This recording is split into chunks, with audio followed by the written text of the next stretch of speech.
is 1863.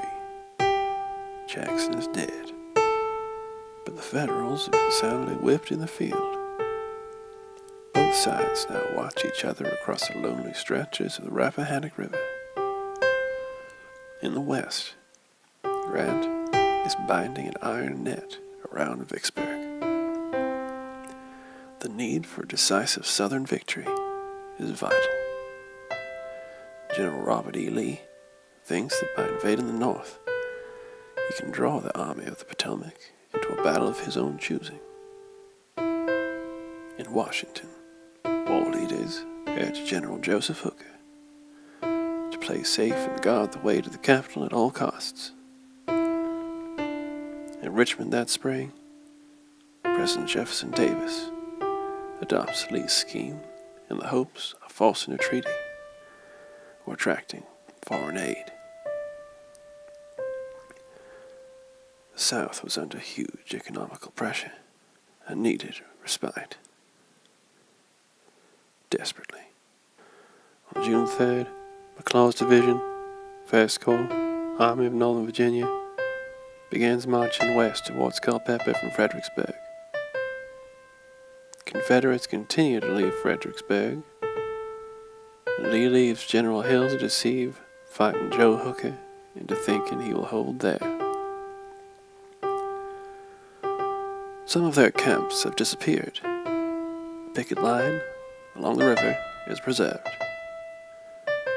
General Hooker to Washington, June 5th. Meanwhile, General Jeb Stuart's cavalry corps marches north to Brandy Station, keeping ahead of the army and acting as its eyes and ears. Stuart left a bit of pomp.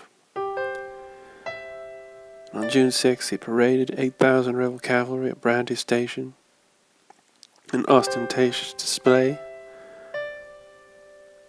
to the delight of the townsfolk and rail passengers. General Hooker was not impressed. "I shall send my cavalry against Stuart. It will require until the 9th to attack them in their camps." General Lee rode into Culpeper on June 7th, now fully committed to a move north. He has thus far escaped Union detection. At Vicksburg and the Mississippi, Confederate relief forces are repelled at Milliken's Bend. Grant's encirclement continues, with reinforcements expected. This was the first important engagement of the war in which colored troops were under fire. General U.S. Grant. The sentiment of this army has been revolutionized by the bravery of the blacks at the Battle of Milliken's Bend. C.A. Dana. The slave has proved his manhood and his capability as an infantry soldier at Milliken's Bend. On June 8, Stuart held a grand review for Lee at Brandy Station, not knowing the Union cavalry are preparing to strike. On June 9th, at the Battle of Brandy Station, Stuart escapes disaster by the skin of his teeth in the biggest cavalry battle of the Civil War. The Union cavalry commander, General Pleasanton, orchestrated a fussy pincer movement with 10,000 Union cavalry in 2 columns to destroy Stuart. General Buford began the battle, attacking over the Hazel River with 3 brigades. Stuart withdrew to Fleetwood Hill, where Buford was checked. But no sooner was Buford's threat dealt with than Stuart found 2 Yankee brigades in his rear, approaching Brandy Station. An aide later said, "The only time in my 14 months with General Stuart that he seemed rattled was when Frank Dean told him the Yankees were at Brandy." The Confederates had to act quickly to suddenly appear in Union forces, but their fighting reputation was not built on air. Brandy Station cost 523 Confederate and 907 United States casualties. Stuart's reputation was dented, but vitally, the Union remained in the dark regarding the Army of Northern Virginia's intention. Though the Union cavalry left the field to Stuart, they had proved themselves a match for their opponents and would in time surpass them. June 10, as Confederate columns moved through Culpeper, General Hooker pleads with Washington to let him make a lunge on undefended Richmond. But Halleck orders Hooker to ignore Richmond and concentrate on Lee. Sickles' Third Corps, the Army of the Potomac, therefore moves on Brandy Station. In the West, Grant receives 5,000 reinforcements as Herron's division arrives at Vicksburg. On June 12th, General Ewell crossed the Blue Ridge Mountains. Inept Union commanders failed to ford up. Hooker now suspects Lee's move is no feint. 3 more Federal divisions arrive at Vicksburg to reinforce Grant. The next day, General Hooker pulls back from Fredericksburg to Manassas, and General Ewell approaches Winchester. June 14th, Ewell takes Winchester, throwing Union forces west of the Shenandoah into confusion. General Hill, Confederate States of America, leaves Fredericksburg, and Parke's division of 8,000 men reinforces Grant at Vicksburg, bringing Federal strength on the Mississippi up to 77,000 men. On June 15th, Grant reported from Vicksburg. The town is completely invested. Trenches a stone's throw away, and sharpshooters cover the parapet. General Ewell crossed the Potomac on June 16th. Meanwhile, General Hooker asks Washington for reinforcements.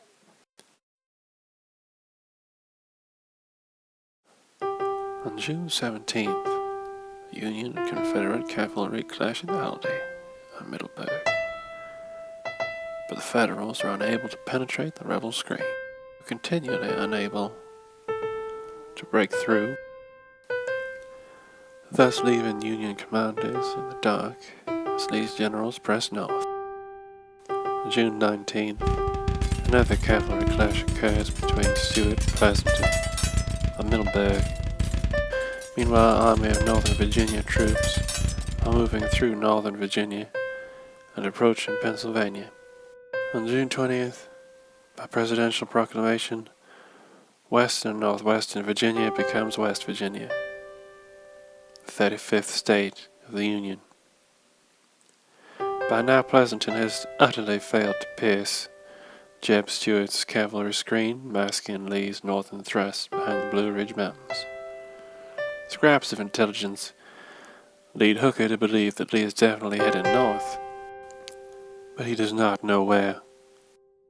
In Pennsylvania, rebels are encountered at Greencastle. On June 23rd,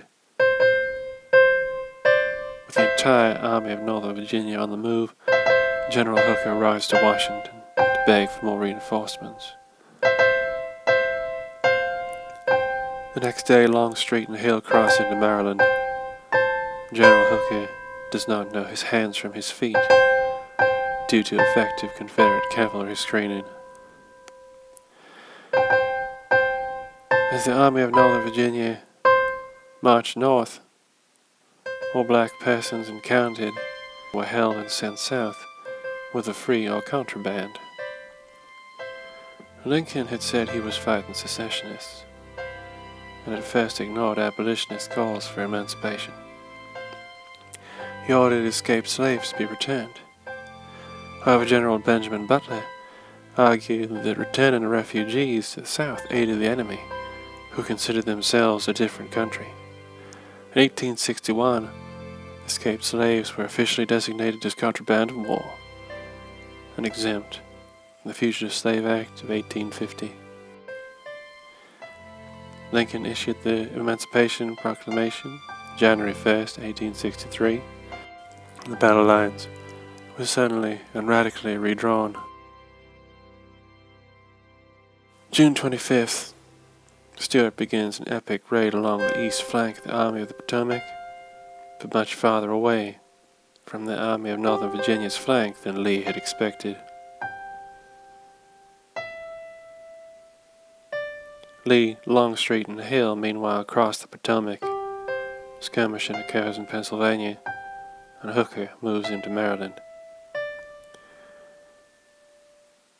In the Mississippi, at Vicksburg, Union engineers detonate 2,200 pounds of powder into the 3rd Louisiana Redoubt. The following assault is repulsed.